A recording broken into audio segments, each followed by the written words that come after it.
what makes a solar project bankable, scalable, and sustainable. In this session, we decode the building blocks of solar business models from contracts to capital, and learn how innovative financing and design are driving the global solar revolution. Solar power is transforming our world.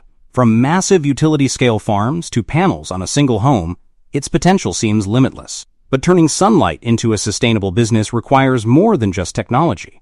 It requires the right business model and a solid financing strategy as well. Whether you're a homeowner, an investor, or an aspiring energy entrepreneur, understanding these frameworks is crucial.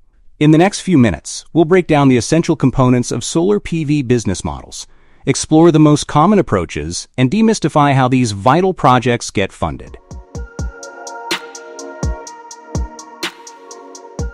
At its core, every solar PV business model is built on the interplay between three key components: ownership, the revenue model, and grid interaction. Getting this combination right is the first step to success. First, let's talk about ownership. Who legally owns the solar system? The simplest model is the self-owned or CAPEX model, where a single entity is the owner, the generator, and the consumer of the energy. This is common for homeowners or businesses installing panels for their own use. On a larger scale, you have what's known as the IPP or RESCO model. Here, an independent power producer, IPP, or a renewable energy service company, RESCO, owns and operates the plant, with the sole purpose of selling the energy to a utility or directly to consumers. This is also called a build-own-operate, BOO model. Other variations exist, like utility-owned projects, investor models, and even community-owned systems. Next, how does a project make money? The most common revenue model is the direct sale of energy. The project generator sells electricity to a utility or consumer under a formal agreement.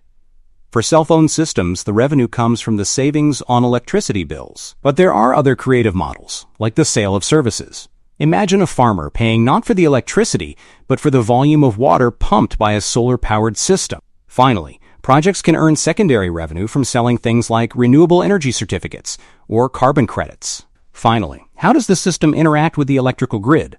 Net metering allows a consumer to bank surplus solar energy with the utility and draw it back when needed. With net billing, the surplus energy is sold back to the utility at a determined rate. For large projects selling to a distant customer, an open access arrangement allows them to use the grid as a carrier to transport the energy.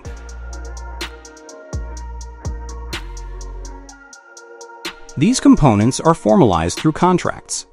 The most important is the Power Purchase Agreement, or PPA, signed between the energy generator and the buyer. Other key documents include O&M, M agreements for maintenance, lease agreements, and specific agreements for net metering or billing. So what does this look like in the real world? For utility-scale projects, you typically see IPPs selling power to utilities. For smaller distributed energy projects, you'll find everything from self-owned rooftop systems using net metering, to RESCOs offering solar to businesses, to solar pumps operating completely off-grid.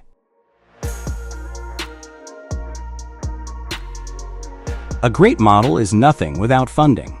Solar projects are typically funded by a mix of three sources: equity, debt, and subsidies. Equity is the capital invested by the project owners.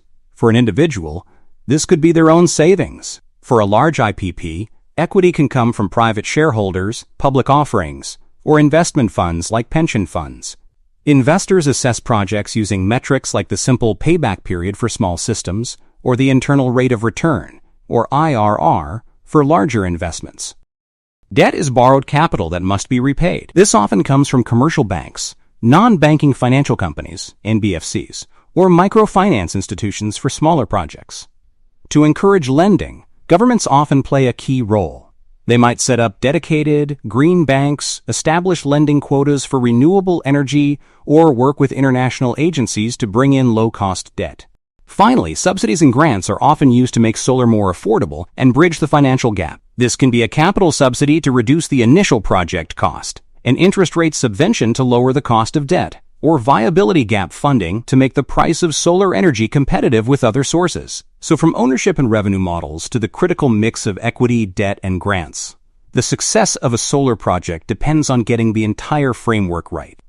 By carefully selecting the right business model for local conditions and securing a balanced financial structure, we can continue to unlock the immense potential of solar energy around the globe.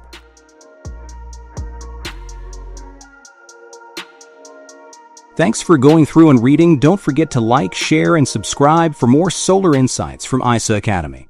Please go to I-SED Academy platform for detailed learning about solar technologies.